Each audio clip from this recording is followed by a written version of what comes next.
오늘 주시는 하나님의 말씀은 신약성경 마태복음 17장 말씀입니다.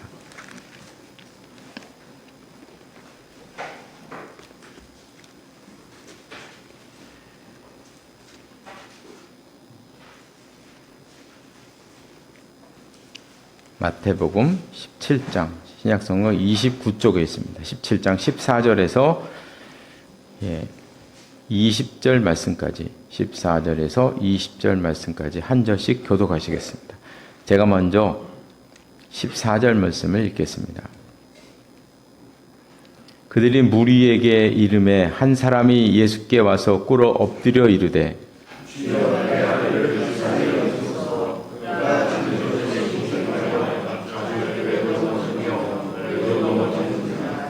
내가 주의 제자들에게 데리고 왔으나 능히 고치지 못하더이다.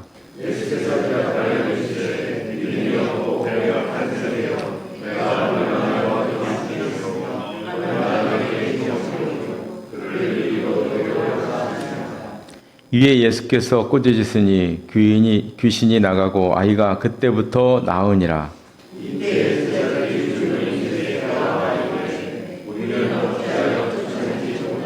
함께 보겠습니다.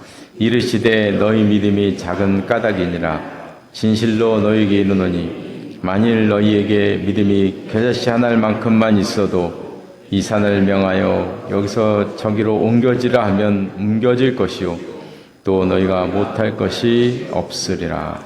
아멘. 이 말씀이 하나님의 은혜가 함께 하시기를 바랍니다. 오늘 보면 14절을 보면 한 사람이 예수님께 와서 엎드려 이야기를 합니다. 자기 아들의 문제를 이야기하는데요. 아들이 간질에 걸려서 그 간질 때문에 불과 물에 자주 넘어집니다. 라는 자신의 문제를 이야기를 했습니다. 그래서 그 환자가 간질하는 것을 보신 적이 있는지 모르겠습니다. 제가 대학을 다닐 때 그때 교련이 있었죠. 교련. 군사학 시간이 있었는데요. 그 교련 시간에 강의하던 분이 간질 환자였어요. 몰랐죠, 저희는 다. 근데 강의 중에 간질이 일어나는 걸 멀찍이서 봤는데요. 참 그분이 이렇게 옆으로 지나갈 때마다 안쓰럽고 다음에 또 강의를 하셔야 되잖아요. 그죠? 그 학생들 앞에서 어떤 마음일까? 도대체 어떤 심정일까? 참 그분을 보면 늘 그런 생각이 들었어요. 그런 생각이 들었는데 오늘 본문을 보면 이 단순한 간질이 아닌 것 같아요. 귀신 들린 것으로 말씀하고 있습니다. 누가복음을 보면 또 다른 정보가 하나가 있는데요. 보면은 이는 내 외아들입니다. 아들도 보통 아들이 아니고 외아들이었다고 기록합니다. 외아들이었습니다. 외아들이 귀신에 들려서 간질을 하는데 불에도 가고 불에도 간질하면 막 넘어져서 거품을 하고 온몸에 경련이 일어나는 거잖아요. 불에 넘어져서 경련하고 물 속에서도 경련하고 이러는 것이 이 정도가 된다면 완전히 인격이 파탄나는 거죠. 이런 정도의 그 삶을 산다면 인생이란 게 없는 거죠. 그죠? 인생이란 게 있겠습니까? 삶이란 게 있을까요? 자녀들에게 이런 문제가 있다. 아마 부모는 평생 한을 가지고 살 것입니다. 제가 영락교회에서 사역을 할 때 장애 아동 부서를 섬긴 적이 있습니다. 섬긴 적이 있는데요. 저는 1년 동안 제가 이렇게 섬겼는데 1년 동안은 딴 세상을 봤습니다. 완전히 사람들이 제가 생각하지 못했던 세상을 봤어요. 그런 세상에서 장애 아동이 있는 자녀가 있는 가정은 정말 생각할 수 없는 딴 세상에 살고 있는 거예요. 한 달에 한 번씩 부모들과 성경 공부를 제가 이제 따로 했는데 성경 공부할 때마다 부모들이 울어요. 할 때마다 울면서 이야기를 합니다. 자기도 건강하고 남편도 건강하고 우린 지금까지 살면서 그다지 그렇게 큰 죄를 져본 적이 없는 것 같은데 목사님 왜 우리에게 이런 일이 벌어질까요? 아무 대답도 못해요. 뭐라고 얘기를 합니까? 할 말이 없는 거죠. 오늘 본문에서 예수님을 찾아온 사람을 생각해 보면 이분은 정말 평생 하늘 가지고 사는 사람입니다. 마지막 희망을 가지고 얼마나 많은 곳을 다녀봤겠습니까? 근데 이제 진짜 마지막 희망을 가지고 예수님께 온 것입니다. 그때 이제 17절에 보면 예수님께서 이렇게 말씀하시죠. 그를 이리로 데려오라 그러면서 귀신을 쫓아내시고 병을 낫게 하셨습니다. 근데 오늘 본문에도 보면은 얼마 전에도 한 달 전인가도 봤던 이제 본문이 같은 게 나왔는데요. 21절에 보면 없음이라고 나오면 없음. 참 희한한 거예요. 없으면 요걸 빼고 22절을 21절로 하면 되잖아요. 그렇죠? 없음이 뭡니까? 없음이 도대체. 이런 없음이 곳곳에 많아요. 찾아보면. 이 없음의 의미를 알려면 그 밑에 1번이죠. 없음 1번. 없음 해놓고 앞에 1번. 밑에 내려가서 1번에 보면 어떤 사본에 21절 기도와 금식이 아니면 이런 유가 나가지 아니하느니라는 말씀이 있다고 그렇게 각주로 나와 있습니다. 전에도 제가 잠깐 말씀드린 것처럼 이런 표현들 없음에 있고 밑에 각주에 있는 것 그리고 또 성경에 보면 가로말 있어요. 가로 큰 가로도 있고 작은 가로도 있고 이렇게 되어 있는 게 있어요. 근데 그런 말씀들은 사본 가운데서 권위가 떨어진 사본에 기록된 것입니다.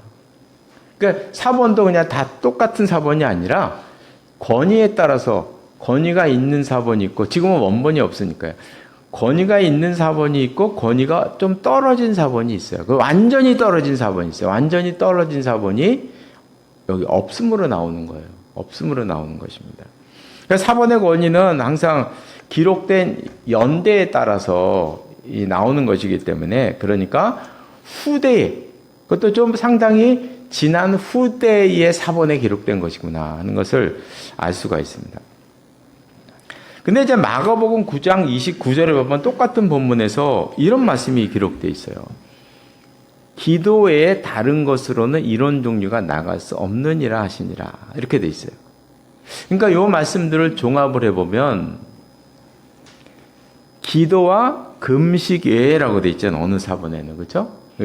종합을 해보면 예수님의 말씀은 기도 외에 다른 것이 이런 종류 나갈 수 없다고 예수님이 말씀하셨는데 후대의 사람들이 사본을 옮겨 적다가 자기 임의대로 금식이라는 단어를 넣었다. 이렇게 우리가 첨가했다. 이렇게 우리가 종합적으로 평가를 해볼 수가 있어요. 그러니까 이제 권위가 떨어지니까 이 마태복음에서는 그 말씀 통째를 없다고 이렇게 표현을 하고 있다는 것으로 우리가 종합해서 얘기해 볼 수 있다는 거죠. 그래서 우리가 성경을 볼 때는 사실 성경에는 이런 모든 게 다 이렇게 나와 있어요. 어느 말씀이 권위가 있고 어느 말씀은 권위가 없고 어느 말씀은 아예 좀 진짜 권위가 없는 말씀인데 이렇게 차등해서 이렇게 기록해 놓은 게 있어요. 그러니까 우리가 성경을 볼 때는 벌써 학자들이 오래전부터 차등을 둔 이 말씀을 참고로 해서 성경을 봐야 되는 거죠. 이게 중요한 것입니다. 그런데 기도원 같은 뜨거운 곳에 가면 항상 보면 이 기도와 금식 여기 이제 없잖아요. 없는 요 말씀 기도와 금식 외에는 이런 유가 나갈 수 없는, 이게 아주 필수 함성 구절이에요. 필수 함성 구절. 뜨거운 곳에 가면요, 특별히 요 근처에 있는 저기 오살리 금식 기도원이나 이런 쪽에서 금식을 좋아하는 분들은 아주 이게 뭐 성경 66권 중에 제일 중요한 말씀으로 얘기를 하는 겁니다. 암송 구절로 얘기하고 강조하는데, 그렇게 하면 안 되죠. 잘못된 거죠, 그죠? 잘못된 것입니다.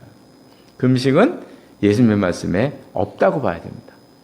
후대 사람들이 넣었다, 이렇게 보셔야 한다 하는, 성경을 볼 때 이런 것을 조심해서 우리가 염두에 두고 보아야 합니다.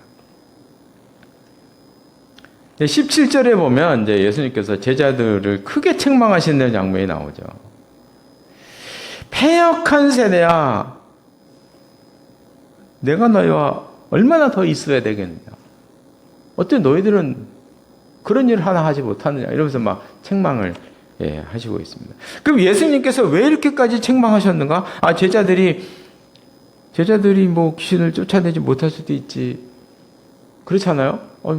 이렇게까지, 거기엔 이유가 있어요. 누가복음에 보면 이 사건 이전에 어떤 일이 있었냐면, 예수님께서 12 제자들을 불러 모으시고 귀신을 제어하는 능력, 병을 고치는 능력, 권위를 주셨어요.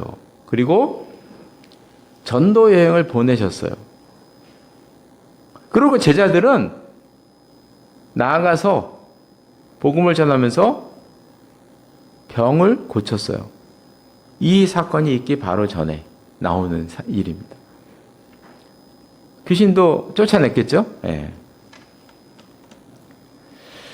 전도 여행 가서 이 제자들은 예수님이 안 계시는데 자기들끼리 놀라운 것을 경험했던 사람들입니다. 경험했던 사람들. 체험이 있는 사람들이었어요. 능력이 없는 것이 아니고 예수님께서 그들에게 능력을 부여해 주셨고 은사를 주셨고 체험도 많이 한 상태였다는 것이죠. 벌써 이런 일이 있었다는 거예요. 그러니까 예수님께서 패역한 세대라고 말씀하시는 거예요. 아무것도 없는 상태에서 하신 말씀이 아니라는 것이. 그런데 이번에는 아무 일도 안 일어났다. 그래서 우리가 이 모습을 보면 제자들에게 문제가 있다는 걸 알 수가 있습니다. 제자들에게 문제가 있는 거예요. 그럼 어떤 문제가 있느냐? 지금 제자들은 영적인 매너리즘에 빠져버린 거예요. 이런 사건이 있은 다음에 제자들의 마음은 한껏 높아져서 영적 매너리즘에 지금 빠져 있는 것입니다. 그렇게 해석하는 이유는 이제 누가복음에 또 근거하는데요. 그 다음에 보면 오늘 사건 이후에 보면 어떤 일이 또 벌어지냐면 제자들 사이에 논쟁이 벌어져요. 어떤 논쟁이 벌어지냐면 제자 중에 누가 크냐 하는 변론이 일어나요.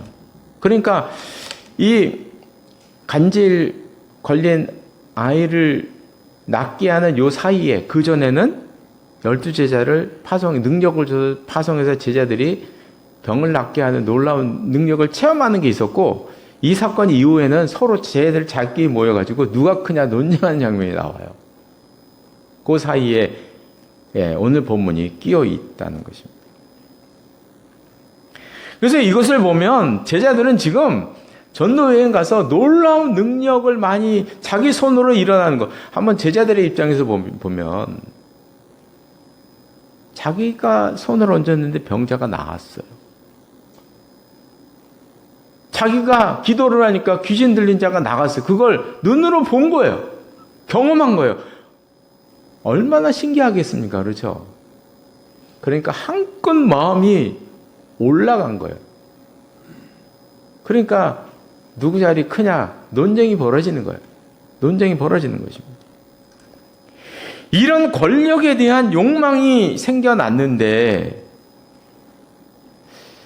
이런 분위기에서 능력이 나타나면 이상한 것입니다. 그렇죠? 능력이 예수님께서 지금 제자들에게 패역한 세대라고 말씀하신 데는 지금 그만한 이유가 있는 것입니다. 그 20절 말씀에서 예수님께서 제자들에게 이런 말씀을 하시죠. 믿음이 한 겨자씨만큼만 있어도 산을 옮길 수가 있을 것이다. 여기서 이제 산을 옮긴다는 이 말씀은 우리나라 말로 하면 이제 속담입니다. 산을 옮긴다는 건 속담이에요. 그래서 우리나라 속담에서 이 말과 좀 비슷한 게 뭘까를 생각해 봤는데, 결안으로 바위치기? 뭐 그런 거 아닌가 싶어요. 우리나라에서 예수님께서 이 말씀하셨으면 겨자씨 한 알만큼만 믿음이 있으면 결안으로 바위를 깨트리리라, 이렇게 얘기하셨을지도 몰라요. 그러니까 산을 옮긴다는 건 이제 불가능하다는 얘기죠. 불가능한 얘기입니다. 그러나 믿음이 있으면, 참된 믿음이 있으면, 20절 말씀을 가만히 보면요, 좀 겨자씨 한 알만한 믿음이란 말과 20절 처음에 보면 너희 믿음이 작은 까닭이란 말씀이 충돌을 일으켜요. 겨자씨 한 알만한 믿음이, 이거 작은 거 아닌가요? 예수님은 작은 믿음만 있어도 난다고 하셨어요. 그게 산을 옮긴다고 하셨어요. 그런데 귀신은 못 쫓아낸 이유를 너희들 믿음이 작기 때문에 이렇게 말씀하신 거예요. 그러니까 이 말씀에 충돌이 일어났어요. 그러니까 예수님께서 말씀하신 겨자씨 한 알만한 믿음은 단순한 작은 것을 의미하는 것이 아니라는 걸 알 수가 있는 거예요. 그러면 앞에 작은 것과 겨자씨 한 알만한 것과 무슨 차이가 있느냐는 거죠. 앞에 작은 거는 생명이 없는 것이고, 이 겨자씨는 생명을 말하는 거거든요. 생명력 있는 작은 믿음을 얘기하는 것이에요. 차이가 있는 거죠.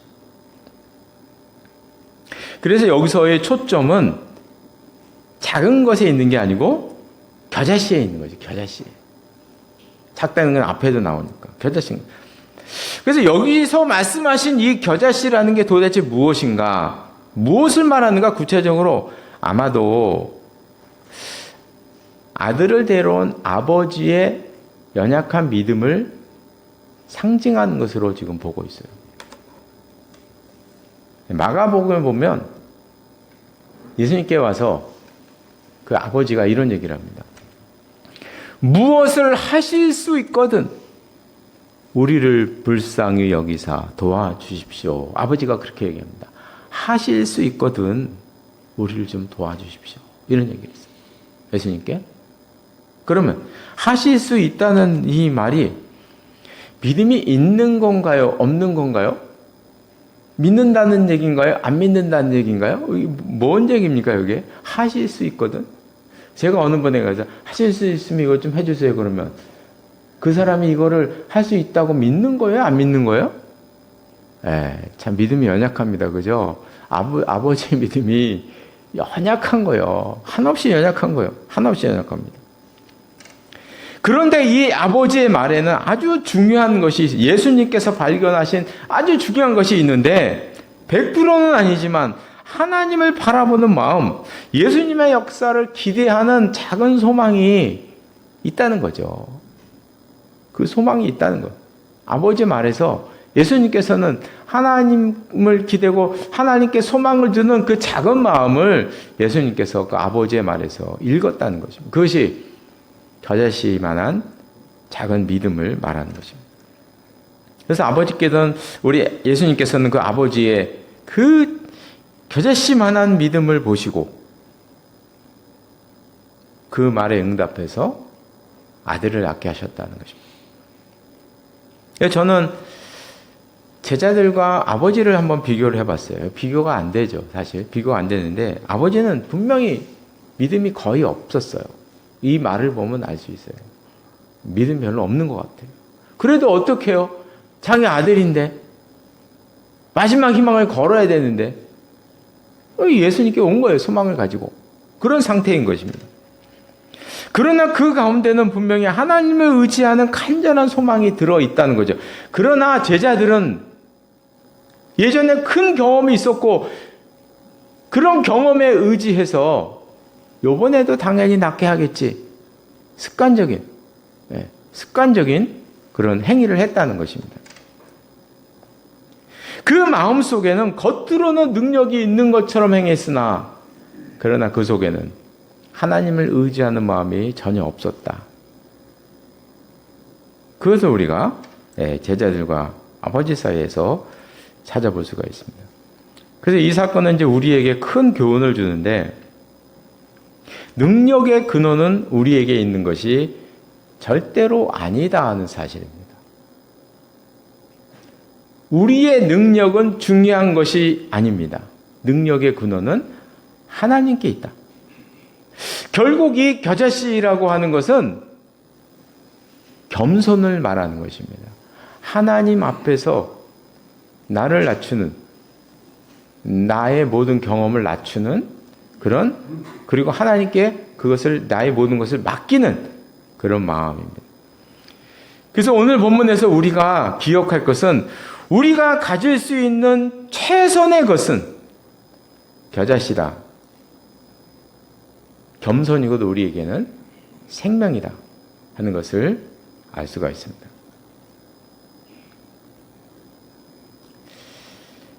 오늘 보면 19절 말씀에서 이제 제자들이 조용히 이런 얘기를 하죠, 예수님께. 우리는 어찌하여 쫓아내지 못했습니까? 저도 지금까지 교회 사역을 하면서 제자들이 한 질문을 겉으로는 드러내지 않았지만 수없이 많이 해왔어요. 수없이 많이. 저는 어릴 때부터 제일 많이 이제 고민했던 것이 지난번에 얘기했던 그 순교에 관한 것이었어요. 근데 제가 이제 내가 신학을 해야겠다. 그리고 사역을 결정하면서 그 이후로 가장 큰 고민은 저는 제자들의 이것이었어요. 어찌하여 우리는 못했습니까? 이 내용입니다. 그래서 보면 이제 성도님들은 그 가운데 아프시는 경우가 많잖아요. 그래서 저는 신방 다니면서 수십 년 동안 누워있는 분들이 있었거든요. 안타까운 일들이 너무 많은 거예요. 너무 많아요. 저는 그런 성도들을 볼 때마다 저는 제 자신이 죄책감을 가졌어요. 나는 사역을 한다는 사람이 왜 이런 능력이 없을까? 왜 내 기도는 왜 능력이 없는 거지? 제자들의 이 마음이요. 똑같아요. 수없이 많이 생각을 해봤습니다. 그래서 저는 신앙을 공부할 때 그런 기도를 제일 많이 했던 것 같아요. 기도실에 가서 능력을 달라는 기도였어요. 하나님 나에게 능력을 주세요. 병 고치는 능력을 주시고 나에게 영적인 권능을 주시고. 기도를 할 때 한 번 기도실에 들어가면 몇 시간을 정말 겨울에 그 추울 때 기도실에 들어가도 땀을 이렇게 뻘뻘 흘리고 겉옷을 벗고 기도할 정도로 간절하게 기도를 했어요. 정말 그렇게 땀을 막 내면서 기도를 했어요. 그런데 하나님이 안 주시더라고요. 물론 이제 이런 경우는 있어요. 사역자들은 사역하다 보면 우리 성도님들은 그런 경험이 있을 거예요. 어느 이제 그 집에 가서 예배를 드렸는데 예배 끝나고 성도님이 얘기하시는 거예요. 목사님, 예배 중에 병이 나왔어요. 구체적으로 비염이 나왔어요. 수십 년 동안 제가 비염을 알았는데 예배 드리는 비염이 났다는 거예요. 그 후로는 어떻게 된지 몰라요. 이런 경우, 기도했는데 허리가 엄청 아픈 분이 허리가 갑자기 시원하대요. 아픈 게 없어졌대요. 예배 갈 때 드리건. 이런 경우가 가끔 있어요. 그러면 이게 내 능력이냐? 전혀 아니죠. 왜요? 제 아들이 비염이거든요. 제 능력이 아닌 거예요, 이거요. 그렇죠? 그때 그 시간에 하나님께서 그 사람을 긍휼히 여기셨어요. 그거지. 내 능력인 거 아니잖아요. 모르겠어요. 다른 사람 같으면 설교 시간에 비염이 나왔대요, 허리가 나왔대요, 이렇게 할 수 있는지 모르겠는데 저는 양심상 그 얘기를 못 합니다. 왜냐하면 제 능력이 아니었으니까. 저는 아니까. 그래서 저는 늘 고민을 하는 거예요. 영원한 숙제예요. 제자들 이 문제가 영원한 숙제입니다. 그런데 오늘 본문에서 이게 해결되진 않았어요. 저는 제가 죽을 때까지 이 제자들의 이 질문은 전 해결될 거라고는 생각 안 해요. 그런데 좀 이렇게 위로받는 거 있잖아요. 이제 안위를 받는 거, 위로받는 거. 위로받는 게 하나가 있다면 오늘 본문에서 제가 위로를 받는 거예요. 어떤 위로를 받냐면 우리에게 필요한 것은 능력이 아니라 겨자씨만한 믿음이다. 능력은 하나님께 있는 것이지. 그렇잖아요. 내가 능력이 있어갖고 막 이렇게 하는 건가요? 그런 게 아니잖아요. 내가 기도하면 하나님이 함께하셔서 역사하시는 것이지. 우리는 자꾸 사람을 쳐다보려고 그러는데 오늘 본문에서 그걸 분명히 알 수가 있어요. 능력은 사람에게 달린 게 아니고 하나님께 달린 것이 하나님께. 우리에게 중요한 것은 일으키는 능력이 아니라는 것이에요. 우리에게 필요한 것은 하나님을 바라보는 소망이 중요한 것이다. 그 하나님을 바라보는 소망이 있으면 그 가운데 하나님의 때가 되었을 때 하나님의 능력이 나타날 것이다. 이것을 우리에게 예수님께서 말씀해 주고 계시다는 것입니다. 이렇게 위로는 받지만 그러나 제자들의 이 질문은 제 마음속에 한교통에 있어요. 나는 왜? 우리는 왜? 이 질문을 늘 갖는다는 거죠. 그래서 우리는 왜? 라는 질문에서 자꾸 벗어나서 이거는 이제 제가 생각엔 우리의 이 교만 때문이 아닐까. 그런 생각이 자꾸 들어요. 우리의 교만 때문이 아닐까. 그런 생각이 이제 들고요. 우리는 자꾸 우리에게 필요한 것은 하나님을 바라보는 소망이다. 이것이 예수님이 말씀하신 겨자씨만한 믿음이다. 그래서 우리가 마음속을 간직하는 우리 모두가 되시기를 바랍니다. 기도하시겠습니다.